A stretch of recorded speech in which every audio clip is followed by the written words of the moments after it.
Hello, this video is going to review what you've learned from this investigation of polar equations. I put together a couple of examples of what you've said, the things that you've noticed about the different types of polar graphs. So this is just to help you to sum up what you've learned from it. Many of you said these similar things. For an example of creating a circle, it would be with the equation r equals k. So we should have seen that if you have r equals k, it will look like a circle. Also, good to note that if r is 1, the radius will be 1. So k is going to represent the radius of that circle.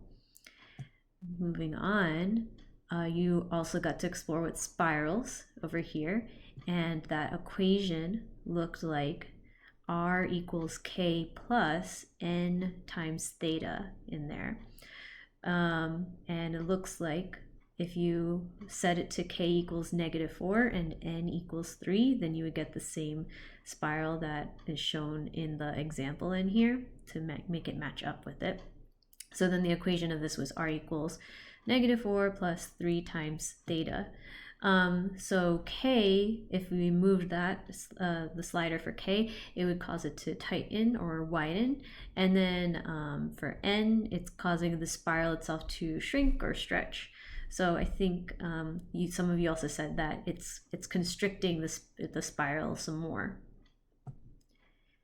Okay, with r equals 2 times sine of theta, that's going to create another kind of circle, but with cosine theta or sine theta. It depends on where exactly it's placed.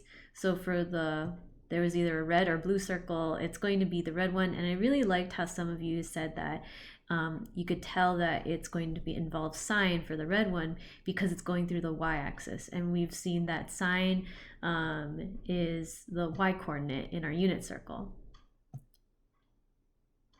And then for these rose curves, some of you are able to match those up well. And it's okay if you didn't get to match up the patterns perfectly. What was more important that you understood what exactly is changing when you move the sliders around and how the parameters affect the graph. So in this one, it has the equation for rose curves. It's going to be r equals a times sine of n times theta, n being for a multiple of theta. Okay, so for a, that's what's going to bring stretch or shrink the length of the petals, and then n is going to determine the type, the number of petals that it has. So really like all of these observations.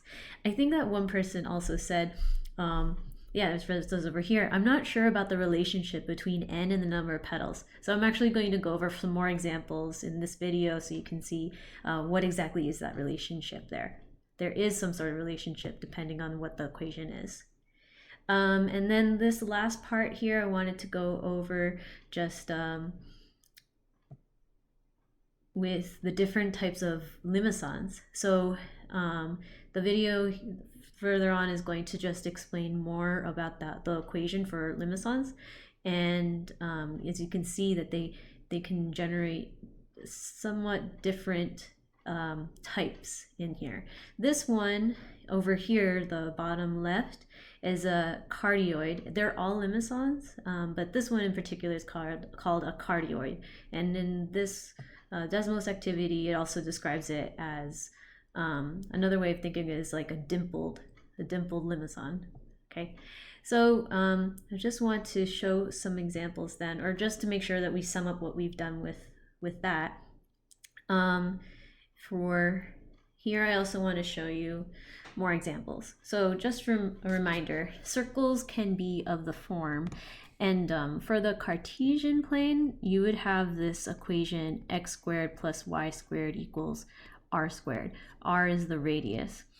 But for polar equations, all you need is the radius and whatever that value is, any real number for the value k. Okay, so this one is your Cartesian form, and this for r equals k, that's going to be your polar form.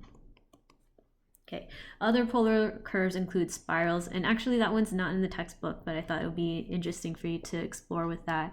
But it would be r equals, we could say a plus n times theta, or k plus n times theta. It has that constant in there.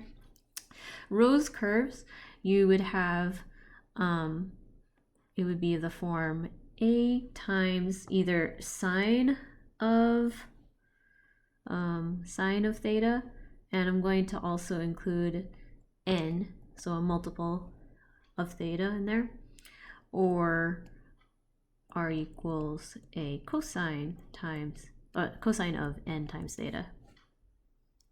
And then limosons or cardioids, and cardioids is a type of limison, and by the way, it has this symbol that's a cedilla, and that's just saying that the way that you read that is with a s sound. Okay, and limosons are going to be of this form. It would be of r equals a plus or minus b times sine of theta, or with cosine. Oops, a plus or minus b cosine of theta. Okay, so let's just explore a little bit more about the rose curve. So I have a list of these here, and they're also in your textbook too, these examples. But if you did graph them, you will notice that there's some sort of pattern going on in these. These are all examples of rose curves. Now for r equals 2 sine of 4th times theta, let's count the number of petals it has. It has 1, 2, 3, 4, 5, 6, 7, 8 petals. Okay, interesting. Also, some of you already noticed that A represents the length of the petal, so it does have goes out to 2 over here. So since A is 2, the length of the petal is 2, or at least it is a length of 2 there. And same idea over here. For this one, it's 2 sine of 5 times theta. Now this one has also has a length of 2 for each petal, but then there are only 5 petals. Okay, so let's keep on going with this. This is negative 3 sine of 2 times theta. There are, well, first thing, the length of the petal is going up to 3. And with 2 theta, this one has 4 petals, okay? So there is some sort of pattern going on over here. You see over here that with the 3 times theta, it's giving you 3 petals. And then let's see, for this one, with 4 theta, this one's giving 8 petals. Okay, so I think that we've already can say for sure, we already can tell that the having a that's being multiplied outside there, that's going to give you the length of each petal. And then for the inside, this is an interesting thought, that depending on whether the number in here is odd or even, it's going to change that kind of relationship. So notice that for 3 and 5, they are giving the exact number of petals that you're given here in the equation. Now for the even numbered, and this is what we symbolize as n. So this is, if n is an even number, it's actually going to make twice the number that you have here. So the number of petals is going to be twice that amount. And so that's the actual formula that you have here. In your textbook, if you go further along down over here, we can just describe that then. How does changing the value of A influence the characteristics of the graph of a rose curve? So you've already noticed in your Desmos activity that A determines the length of the petal, of each petal. And then, how does changing the value of n influence the characteristics of the graph of a rose curve? N, it depends on whether it's odd or even. So if n is odd, then there are n petals. But then if n is even, then you have twice the amount of petals. So if you say twice the amount, then you can just say that there are, then there are 2 times n petals, or 2n petals. Okay, so great work if you were able to notice that kind of relationship with those. I know it took a few examples to really see that kind of pattern. Okay. Great. So there's some things that are interesting to know about rose curves, and just keep in mind that for the next assignment, you are working on creating a logo that's using polar graphs. So if you want to really think about how you want if you're including rose curves, if you're really thinking about how I want it to look like, then maybe you're thinking about what kind of equation it will be. So this information would help you out with that. Okay. So I also said that I wanted to go over the types of limacons. So limacons have a certain pattern, and we just said that it's going to be either a plus or minus b times cosine or sine of theta. Okay. Now, something interesting about with the different types, it depends on the relationship with a and b. So I'm just going to show you over here. If you have something where a is equal to b, so for example, if you had r equals 2 plus 2 sine of theta, okay, then I'm going to just show this here, and I'll just close this for now.